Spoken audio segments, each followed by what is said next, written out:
Bienvenue dans cet épisode de Ta Pause Sexy.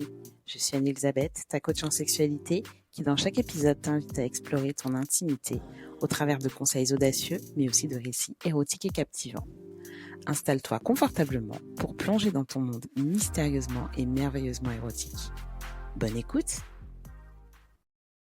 Dans cette pause aujourd'hui, nous allons parler des bienfaits du sport sur ta sexualité. Si tu cherchais à te motiver, à te lancer dans une pratique régulière d'une activité physique, ne me remercie pas, c'est cadeau. Quand je parle de sport, je parle vraiment d'une activité physique régulière.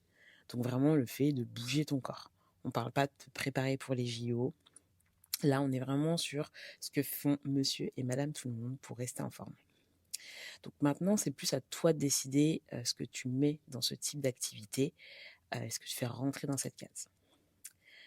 Bon, ok, déjà, je te vois déjà venir, tu vas me dire, ouais, mais le sexe, c'est du sport.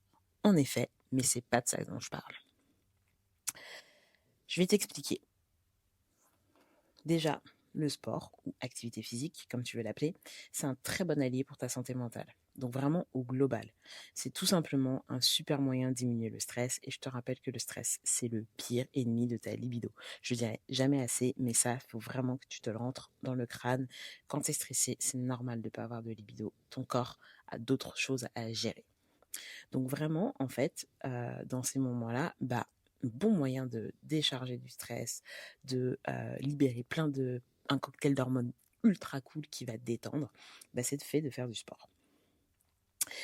En fait, pourquoi je te parle vraiment du sport, c'est que j'ai remarqué qu'en fait, en coaching, c'est un des outils premiers que j'utilise pour tout un tas de problématiques de sexualité. En fait, si je vais prendre des exemples, ça va vraiment être plus simple pour toi de te rendre compte. Le premier exemple, ça serait, je vois souvent des femmes qui arrivent parce qu'elles vont souffrir d'une baisse de libido. Un truc un peu anormal, c'est-à-dire que normalement elles en ont et là, elles voient, j'ai moins de libido ou il y a une différence dans mon couple, etc. Et donc, dans ces cas-là, ce qu'on fait, c'est qu'on fait vraiment le bilan et on regarde un peu l'environnement. Ce que j'appelle l'environnement, c'est ta relation, comment tu vis, ton boulot, etc. Donc vraiment, on va aller checker pas mal de choses pour voir justement est-ce qu'il n'y a pas du stress qui pourrait expliquer ça. Et la chose que j'ai souvent vue pour ces femmes, un des points communs, c'est que du coup, elles sont pas mal stressées, donc soit par leur travail, soit elles ont aussi beaucoup de charge mentale, donc vraiment une charge familiale assez forte et tout. Et en les interrogeant, quand je leur demande un peu, ça serait quoi la première chose que tu pourrais faire pour prendre un peu de temps pour toi ? Parce que au final, ces femmes, c'est ça dont elles manquent. Elles n'ont pas de temps pour elles. Donc forcément, quand t'as pas de temps pour toi, ta libido, elle passe après, tu vois. Et ça, c'est normal. Et donc, quand je les interroge, la première chose qui vient, je pense que c'est le truc que j'entends le plus souvent, c'est soit j'aimerais bien me mettre au sport, soit j'aimerais bien reprendre le sport. Enfin, il y a quelque chose autour du sport, autour du bien-être. Et donc du coup, c'est vraiment un truc qu'on va utiliser dans ce cas-là, surtout s'il y a l'envie, il y a la motivation et tout, c'est d'utiliser la pratique sportive comme étant un élément pour rentrer dans une espèce de cercle vertueux de « je vais commencer à faire des choses pour moi ». Et donc, c'est vraiment en fait une première étape pour faire un retour à un équilibre personnel bien meilleur. Et donc, tout ça, ça va servir ta santé mentale et par extension aussi ta santé sexuelle, ta libido, etc. Donc, c'est vraiment un des premiers exemples qui me vient en tête quand je pense du lien entre le sport et la sexualité. C'est vraiment pour ce type de femme. Il y a aussi, un deuxième exemple qui me vient en tête, c'est en fait pour toutes les problématiques de confiance en soi. C'est quand même, je pense, un des thèmes qui revient le plus souvent, et je pense que c'est dans n'importe quel type de coaching d'ailleurs, parce que c'est tellement quelque chose qui est, répandu. On se parle tout le temps de: «Faudrait que j'ai plus confiance en moi, faudrait que je gagne en confiance en moi» et cetera. Et donc, du coup, c'est vrai que dans les coachings de confiance en soi, très souvent, le sport vient comme étant un outil pour justement développer cette confiance. Et ça peut jouer sur pas mal d'aspects. Tu vois, ça peut jouer sur je vais me prouver que je suis capable de faire quelque chose, donc une performance sportive par exemple. Et donc ça, le fait de se mettre dans une espèce de discipline, de se fixer des objectifs sportifs, etc., bah, du coup, ça fait vachement de bien à la tête et donc à la confiance en soi. Et donc, ça, après, c'est quelque chose qu'on peut utiliser comme un super moteur pour développer la confiance en soi d'un point de vue global et donc aussi dans ta sexualité, ton aptitude à aller vers les gens, etc. Enfin, vraiment, ça peut, c'est vraiment un outil en fait que j'utilise, mais tout le temps. Donc il y a vraiment ce côté-là. Après, il y a la confiance en soi aussi, la confiance en son corps. Et donc au-delà, il y a bien évidemment l'aspect physique. Alors, on va en parler maintenant comme ça c'est fait. Il y a bien évidemment l'aspect physique de bah, je me remets au sport parce que ça me permet de me sentir mieux dans mon corps, de gagner en tonicité, etc. Et donc bah, je me sens plus sexy et tout. Ça c'est même, je pense, le premier truc qui vient en tête quand on parle de sport. Voilà, ça existe et c'est aussi un des bienfaits du coup pour ta sexualité et ta libido. Mais au-delà de ça aussi, moi je vois aussi beaucoup la connexion avec le corps. En fait, moi j'ai des femmes qui arrivent et qui ont un peu perdu l'habitude de sentir les sensations de leur corps et donc ça peut avoir de l'impact sur l'atteinte de l'orgasme, etc. Et en fait, utiliser le sport euh, comme moteur pour recommencer à ressentir son corps. Donc, ça va être, bon bah tiens, quand tu fais ta séance de sport, quel muscle tu sens, quelle zone de ton corps te fait mal, quelle zone de ton corps travaille, etc. En fait, c'est pour refaire en fait la connexion avec ton cerveau là, entre ton cerveau et ton corps. Et en fait, utiliser le sport pour ça, c'est hyper puissant et ça fonctionne super bien. Donc voilà, donc là je t'ai parlé un peu du sport en général et tout, et là en fait on va aller dans la pratique sportive un peu plus artistique.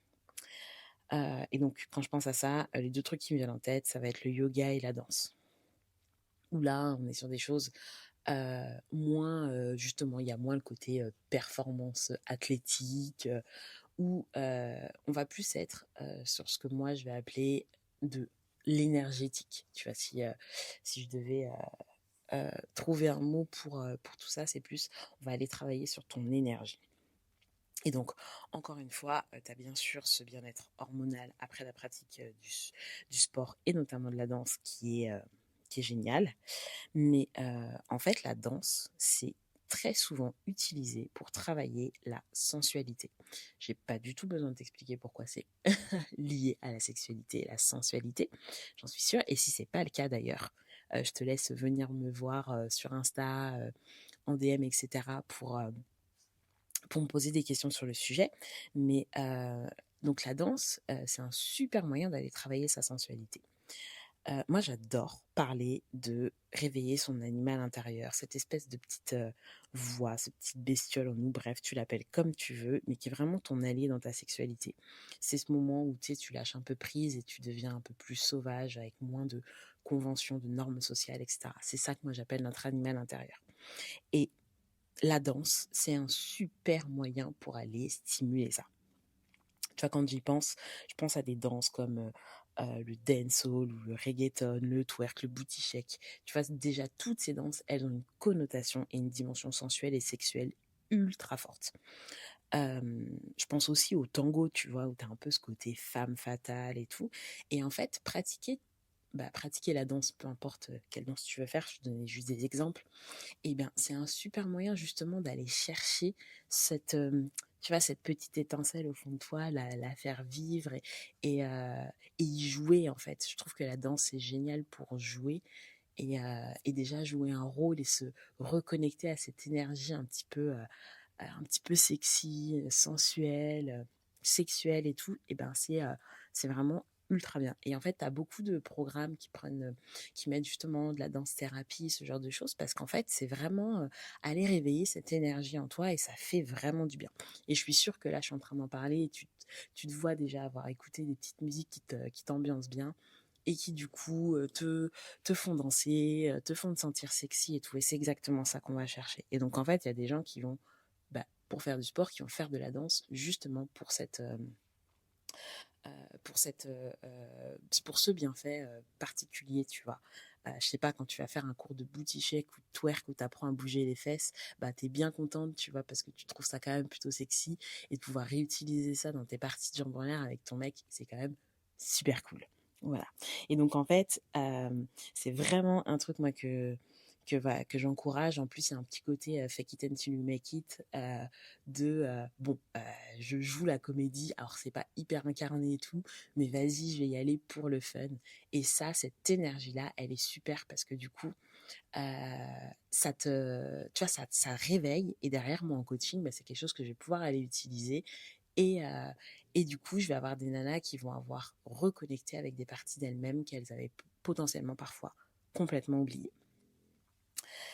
Voilà. Donc, au final, bouger, quelle que soit la manière que tu choisis, parce que ça, c'est vraiment libre à chacun. Hein. Tu vois, là, je parlais de la danse, mais il y en a c'est pour qui c'est impossible, tu vois, et qui ont besoin, je sais pas moi, d'aller soulever des poids, d'aller nager, bref, je sais pas ce qui toi te fait du bien, mais qui vont avoir besoin de se stimuler de manière différente. Et c'est tout à fait ok. Peu importe en fait ce que tu choisis. L'idée, c'est de remettre ton corps en mouvement. Et notamment quand tu sens que tu es en libido plutôt basse, de mettre ton corps en mouvement, ça permet vraiment c'est un peu redémarrer la machine, tu vois. Donc en fait, tu vois, ça peut très bien être faire une marche en forêt, faire une séance de crossfit ou un cours de booty shake. Franchement, ça te regarde, il n'y a aucun souci, tu fais bien ce que tu veux, mais bouge ton corps. Comme ça, tu fais travailler la machine, tu fais circuler les hormones et ça pourra faire que du bien à ta sexualité, ton désir, ta libido et ton envie de te sentir sexy. Et voilà, c'est terminé pour cet épisode. Si tu as aimé, n'hésite pas à t'abonner et à partager ce podcast à tes amis. Retrouve-moi aussi sur Instagram pour me dire ce que tu as aimé et dans ma newsletter pour plus de conseils. À la semaine prochaine!